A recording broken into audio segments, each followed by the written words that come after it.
өлүп анан кайра тирилгенден кийин адамдар бул дүйнөдөгү ушу динсиз жашаган убактысы үчүн, зикирсиз өткөргөн убактысы үчүн, бербеген садакасы үчүн, бербеген зекети үчүн, акчасы туруп барбаган умра, хажылык үчүн кейийт, өкүнөт. Атаңдын көрү дүйнө. Ошондо бекер отурушунда бир саясат сүйлөп отургандан көрө зикир кылсамчы.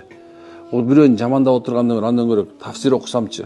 Бирөөнү ушундай бир отургандан көрө бирөөнүн айыбын алып өзүм айыбымды оңдогонго аракет кылсамчы аттиң деп ошо ахирет күнү өкүнбөгөн адам болбойт экен. Аял да эркек дагы.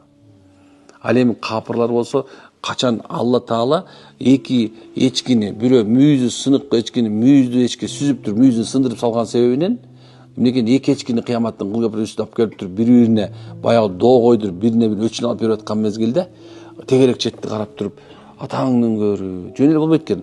Ошол өчүн алдырып туруп анан кийин эмне кылат экен? Топурак айлап келет алар. Алар тозок жок, беш жок.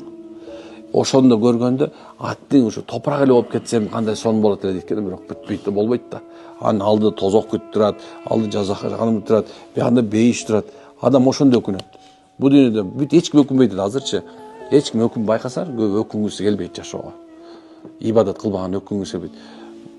Керек болсо тоодой күнөө кылып коюп делечи, адамдар чымындын канатында өкүнбөй калат азыр. Ошо кайдыгерлик ошон үчүн бизди вагонго түшүрүп алечи, өзүбүз эле биз тозокко баратабыз дегендей болот да.